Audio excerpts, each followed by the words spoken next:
Amigos, bienvenidos. Nos encontramos en Sevilla y vamos a entrevistar a una gran persona y a un gran profesional de la abogacía que tenemos aquí a mi derecha, que se llama Mario López.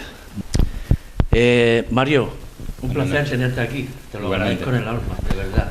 Muy bien, muchas gracias. Después de muchos años nos volvemos a ver y mira qué bien que podemos hablar. Si te parece bien, empezamos por tu vida, en tu vida infantil, ¿no? Tú naciste en el seno de una familia. ¿Tus padres son sevillanos? Mi padre es de Extremadura, de Llerena. Ah, de Llerena. ¿Y tu madre? Pero vino aquí con 5 años. Mi madre sí es de Sevilla. Es sevillana. Sí. Y sois 3 hermanos, ¿no? 3 hermanos somos, yo el mayor. Tú el mayor. ¿Y se llaman? Mi hermano, el que me sigue, David, y el más pequeño, Óscar. ¿Y qué tal? ¿Eras como estudiante? ¿Qué tal? Bueno, yo creo que no solo de estudiante, sino en mi vida, si algo he tenido ha sido la constancia. Yo no destaco por ser muy inteligente, pero sí por constante. Lo único que ocurre es que yo me solía juntar, y así de decirlo, quizás con los más golfillos, ¿eh? Entiéndase golfillo con los que les gustaba la fiestecilla, no era de los niños. Lo que pasa es que sí tuve una virtud, y no quiero ser inmodesto, pero era la verdad, tuve la virtud que luego, cuando había que estudiar, estudiaba. Entonces yo creo que fui un estudiante normal. Bueno, aprobé. Pues muy bien. Saliste del Joaquín Benjumea Burín y fuiste a parar a... Fui a parar aquí cerca al... A Turina, Joaquín Turina. Joaquín Turina, que era el San Pablo II cuando yo entré al principio. Joaquín Turina luego se cambió. Y de ahí a la universidad, ¿no? De ahí pasamos... Bueno, hice COU en el Martínez Montañés, nocturno, porque ya trabajaba y tal, y tuve que compatibilizarlo, y de ahí a la universidad, efectivamente. Y abogado. Abogado. Nada más y nada menos que abogado. Mario, ¿de qué te vino la vocación? ¿De dónde te vino? Pues si tengo que ser honesto, yo no tenía vocación de ser abogado. Yo tenía vocación de periodismo. Recuerdo que en esa época, además, se abrió Canal Sur aquí, en Andalucía, y quería ser periodista. Pero tengo que decir que no me dio la nota, por eso que decía que yo aprobaba. Y bueno, a mí después de periodismo siempre me ha encantado, y de hecho me sigue encantando y lo sigo estudiando, la historia. Pero en ese momento, bueno, pues tuve, yo creo que un rayo de luz de elegir entre lo que me gustaba, realmente mi vocación, que era la historia, la arqueología, o ser algo más pragmático. Y elegí Derecho. Luego, una vez en la carrera, sí... ¿Empezó a gustarte? Empezó a gustarme, sí empezó a gustarme. Muy bonito, muy atractivo, ¿eh? Sí, la verdad es que es un trabajo ciertamente estresante, pero también nunca te cansas de él, porque son cosas distintas, y luego sí es verdad que te da mucha cultura general. ¿Y dónde vives? ¿Sigues viviendo en Alcosa? No, vivo en Mairena del Aljarafe. Vienes todos los días prácticamente aquí, ¿no? Sí, bueno, cerca. ¿Cada cuántos días? Va por rachas. La semana pasada, la anterior y esta, pues casi a 3 juicios a la semana, y a lo mejor te llevas un mes que tienes 2 juicios, 3 juicios al mes. ¿Disfrutas tú en los juicios o no? Sí. Es el momento de mi trabajo, al menos del mío, pues que más desgaste físico y psíquico tienes, sobre todo si es un juicio pues complicado e importante, pero sí, esa disputa dialéctica, esa disputa, digamos, razonable, ¿no? Donde primero habla uno, luego va otro, normalmente no nos interrumpimos, y donde hay una persona que es la que dirime al final esa controversia, la verdad es que sí me gusta, sí me gusta. El día que estuvimos hablando por teléfono, sí, me dijiste que los abogados, que tal y que cual, que estaban muy mal vistos. ¿Y eso por qué? Sí. Bueno, yo tengo que decir lo contrario, ¿eh? Sí. Y el abogado mío es fantástico, de buena persona, pero buena persona de verdad. Yo me imagino que tú también eras antes buena persona, ahora serás mejor, ¿no? Bueno, a ver, yo creo que la profesión de la abogacía, en general, quizás es una impresión, pero sí, en general está mal visto, ¿no? Y está mal visto seguramente porque es probable que si cada uno tenga una buena impresión de su abogado, si le ha hecho el trabajo bien, o aun cuando no le hayan dado la razón, pero haya visto que se ha esforzado. Pero claro, el abogado no solo hay una parte, hay otra parte, ¿no? Habría que preguntar qué impresión le causó el abogado contrario. Y muchas veces, si la cosa no sale bien, y a una de las dos partes no le va a salir bien porque alguien pierde en un juicio, pues uno con lo que se queda es o bien con que mi abogado lo ha hecho muy mal, o que el otro abogado era mala persona y ha usado malas artes. Entonces yo creo que la abogacía, y de hecho se dice, ¿no? Es común que se diga que la abogacía, bueno, pues que los abogados mejor cuanto más lejos, ¿no? Sí, bueno, sí, eso se dice, claro. ¿Sabes? Eso es porque hay que pagarlo, claro. Hay que pagarlo y hay eso es más bien caro, señal de problema. Tenemos un problema con eso, don Roque, con el tema de que somos caros. Los abogados, de cara a los clientes, el problema que tenemos es que, yo por lo menos lo digo así, no nos ensuciamos las manos y normalmente vamos bien vestidos.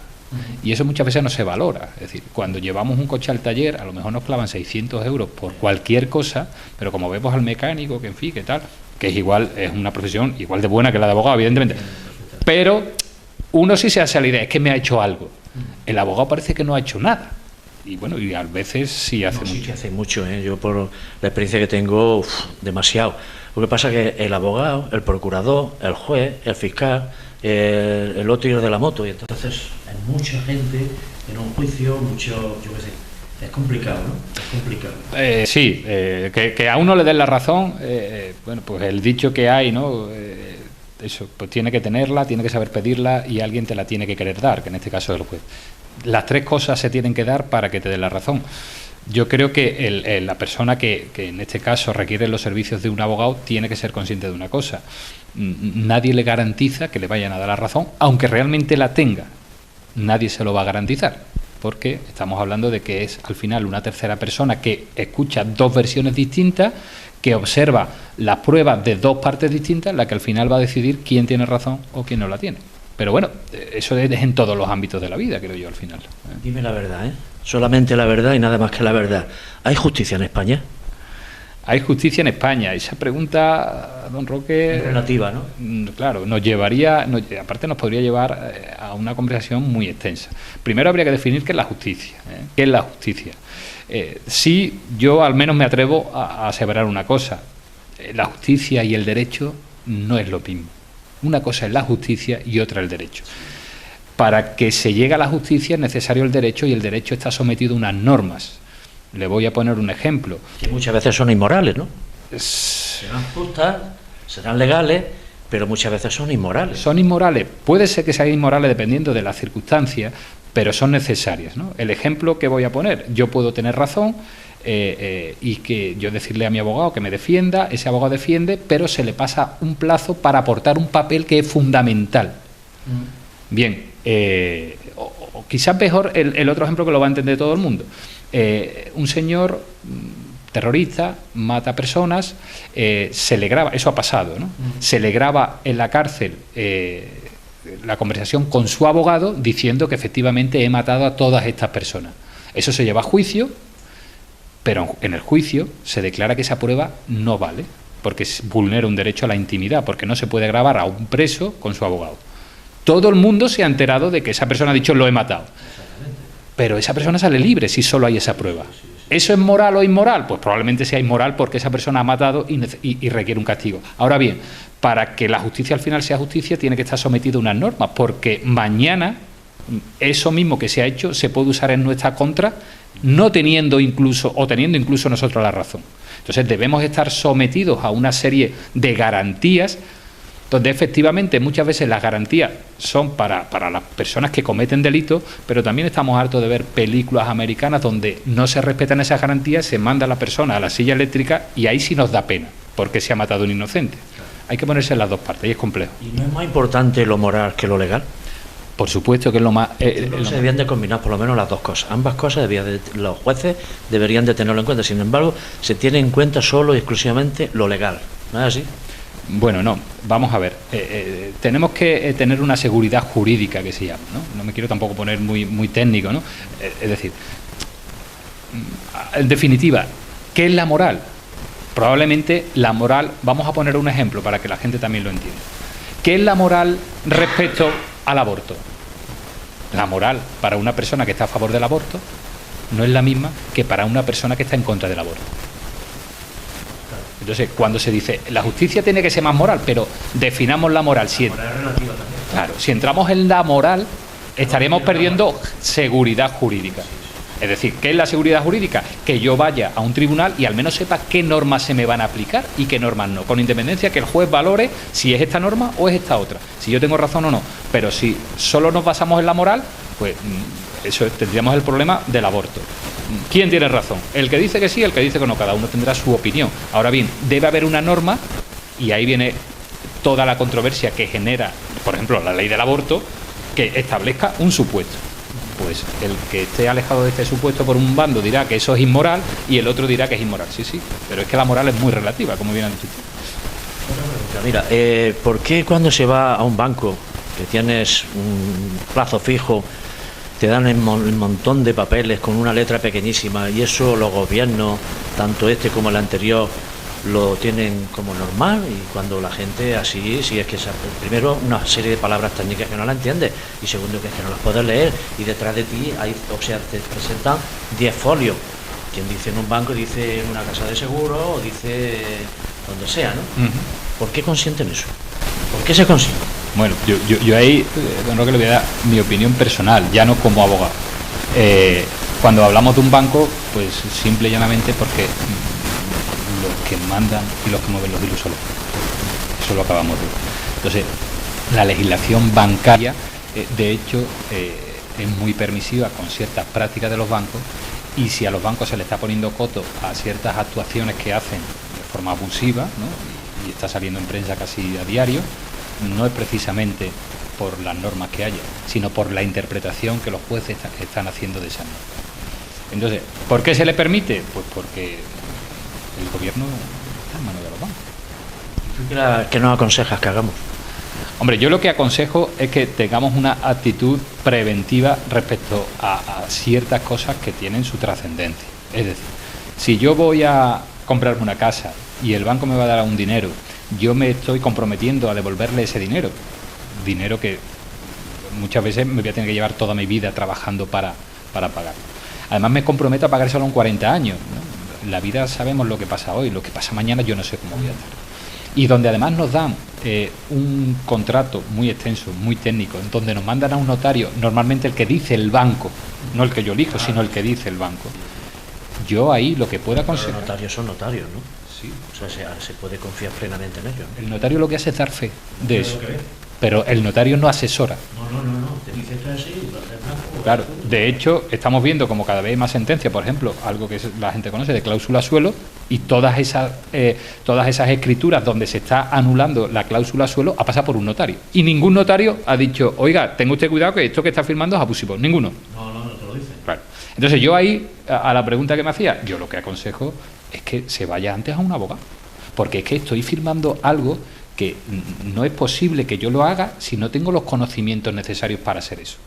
Es como si se me estropea el coche. Pero entonces mejor no hacer el fondo ese, porque si tienes que pagar al abogado y los intereses están bajísimos, como que pierdes dinero, mejor dejarlo en una cuenta corriente, ¿no? Hombre, eso al fin y al cabo es una posibilidad que siempre tiene la persona. Es decir, ahora bien, hay dos cosas. O yo firmo eso porque a los bancos le permiten que me dé eso así, o yo antes de firmarlo me asesoro para saber qué estoy firmando. Igual no me conviene. Bueno, vamos a dejar las cosas serias y vamos a entrar un poco en otra cosa así más alegre, ¿no? ¿Alguna anécdota que te haya pasado en el cole o en la abogacía o en donde sea? Bueno, a ver, antes también estaba recordando anécdotas y tal, cuando también venía para acá y tal. Vivencias, ¿no? Más que anécdotas, vivencias, yo recuerdo, por ejemplo, en tercero, cuarto y quinto, con don José, nos hacían grupos. La clase se dividía en grupos de 4 o 5 personas. Esos grupos fomentaban un poco la competitividad sana, porque dependía de los deberes que se hiciera y de cómo se hiciera de ese grupo, se valoraban todos los miembros del grupo, se ganaban unos puntos. Y al final, el que ganaba, pues tiene un premio que normalmente era irse de excursión. Yo creo que nos íbamos todos, pero el que ganaba, si a lo mejor íbamos a un sitio donde había unas atracciones, pues el primero que se montaba era el que ganaba, algo así. Sí. Que recuerdo, ¿no? Entonces, bueno, me acuerdo de eso. Me acuerdo también, de forma muy entrañable, de las fiestas que hacíamos en los colegios, en segunda etapa, para sacar dinero para ir a la fiesta. Al viaje a Mallorca. A Mallorca cuando fui yo, o donde fuera, yo fui a Mallorca. Y yo recuerdo, y hoy día lo veo, yo pienso, digo, si eso lo hicieran hoy, ¿cómo terminarían en esa fiesta? Porque con el tema como está hoy la juventud y la violencia, yo no sé si... Bueno, de hecho, no creo que se permitieran. Sin embargo, nosotros poníamos luces de colores, Y aquello se formaba una, y yo no recuerdo nunca que hubiese ningún problema. Más recuerdo ir que en la quedada nos hemos visto con compañeros, con Carrera, que desde aquí los saludo, Paco Carrera, que íbamos y nos poníamos allá a bailar, y la chica que a lo mejor te gustaba del colegio y tal. ¿Fuiste con Carrera a Mallorca? Sí, fui con Carrera a Mallorca. ¿Lo llevé yo? Exactamente. Que fue cuando el famoso gol de Bélgica de Loy, que vimos el eso, exactamente. Pues tú sabes lo que pasó con Carrera, ¿no? Que las niñas se lo comían. Sí. Porque era les resultaba muy interesante, ¿no? Sí. Y había unas chicas de Valencia, Sí. en la discoteca, que me querían a mí convencer para que en vez de acostarnos a la 1, nos acostásemos a las 2. Y cosa que yo no podía hacer porque al día siguiente había que levantarse temprano, que teníamos que hacer cosas, teníamos que ir de viaje a otro sitio y tal. Yo, no fiándome de eso, digo, mira, yo dormía en un bungalow, no sé si te acuerdas, porque estábamos en un hotel que se llamaba El Pueblo.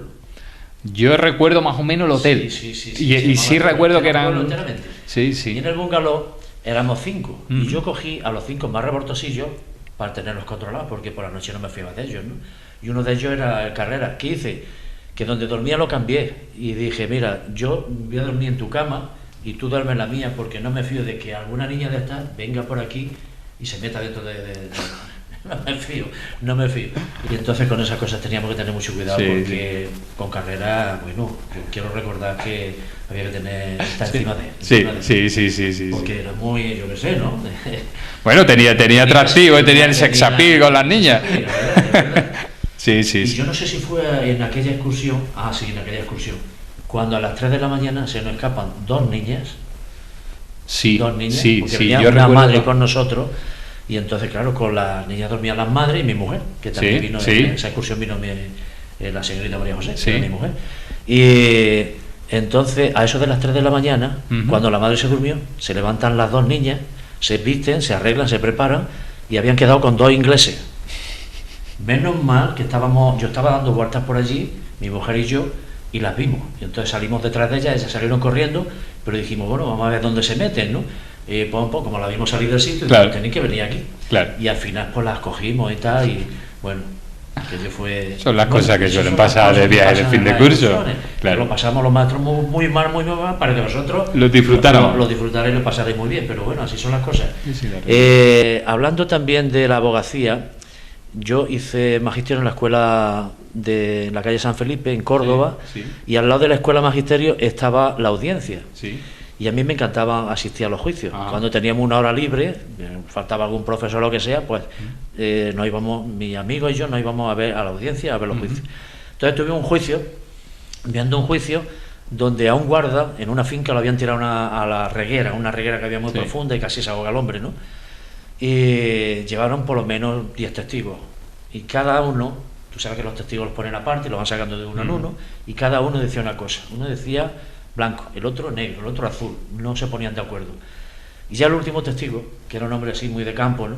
Pues le dijo el juez, ¿usted es amigo o enemigo del acusado? Dice el hombre, yo, señor juez, ni amigo ni enemigo, yo soy normal. Y dice, bueno, pues ¿usted vio lo que pasó? Sí, ¿qué pasó? Dice, nada, que empezaron a luchar este señor con el guarda y le dio un empujón y lo tiró a la reguera. Y dice, bueno, ¿y cómo lo sacaron? Dice, pues el señor juez, empapadito. Y aquello fue, bueno, una explosión de risa que para qué te quieres enterar, ¿no? Pero bueno, son cosas que pasan. Son anécdotas que pasan. Bueno, ¿qué le dirías tú ya a la gente para terminar esta entrevista tan interesante que tenemos? Bueno, pues hombre, yo le diría, respecto al colegio, a los profesores y tal, que fui afortunado de estar en el colegio que estuve, de tener los compañeros y de tener los profesores. Que esto mismo, ¿no? Que usted me pueda entrevistar a mí después de 30 años, a lo mejor, o sí, cerca de 30 años, que yo terminé ya el colegio, pues para mí es una alegría, supongo que también lo será para usted, y eso, digamos, es prueba de la relación, quizás especial, que ahora valoramos más lo que éramos alumnos, porque quiera o no, también había momentos en el que se veía al profesor como el enemigo, pero que con el paso del tiempo, desde luego, nos hemos dado cuenta, al menos yo me he dado cuenta, que esos profesores también tienen que ver en la forma de ser, en la persona en la que yo hoy me he convertido, ¿no? Entonces, son parte también, digamos, de mi educación, lo que estas personas, con usted también, que me dio clase, pues han conformado, ¿no? Me han conformado a mí como persona. Así que yo, pues la verdad es que muy contento, muy agradecido de estar aquí, me estaba sorprendido y nada, y deseando verme por la tele. Bueno, ¿y qué te parece esto que estamos haciendo? Estas entrevistas que ya llevamos 4 o 5 de chicos así del colegio, sobre todo de chicos de los primeros que tuvimos, sí, de hace 30 años, que nos veamos así, porque en las quedadas lo pasamos muy bien, claro, pero es que los profesores no podemos hablar con 80 a la vez, claro, claro. Pero ahora sí que lo estoy pasando fenomenal, hablando así contigo, de una manera tan relajada y tan amigable, ¿no? Claro. Y estoy disfrutando de verdad. ¿Tú qué opinas de eso? Hombre, yo creo que es una iniciativa muy bonita, ¿no? Porque efectivamente aquí tenemos oportunidad, bueno, pues de hablar, de conocernos más también, ¿no? Ya no como el alumno que éramos. Y además de ver a antiguos compañeros también, ya con cierta edad, verlos cómo han crecido, verlos, que nos cuenten también su experiencia, que nos cuente cuál es su vida, ¿no? en su labor diaria hoy día, y un poco compararnos para que nos entre esa nostalgia, cómo éramos, cómo somos ahora, pero es bonito. Ahora. Y lo que hacemos ahora, ¿no? Yo lo he visto muy interesante, por eso lo estoy haciendo, porque creo que a la gente le está interesando mucho saber de ti, que te han visto en el colegio, y muchos no saben ni siquiera que eres abogado. Sí, probablemente hay muchos tú tampoco que no sabes de los demás. Efectivamente. Ni de dónde trabajan, ni los hijos que tienen, ni cuánto. ¿Verdad que sí? Sí, entonces, sí. Las cosas gustan, ¿verdad? Claro que sí, claro que sí. Además, yo animo a los compañeros que le llamen y que queden con usted porque es algo bonito. Merece la pena, ¿verdad? Merece la pena muy mucho. Bueno, Mario, ha sido un placer estar Igualmente. aquí contigo, de verdad, de corazón, Encantado de tenerte a ti. Igualmente. Y que no sea la última, que nos veamos más a menudo, que tendrás como abogado, tendrás muchas cosas que contar y también como persona. Cuando quiera, a su disposición estoy, don Roque. Vale, pues muchas gracias, hombre. Muy bien. Y ya ustedes, muchas gracias por su atención, lo dejamos de momento y hasta otra. Gracias.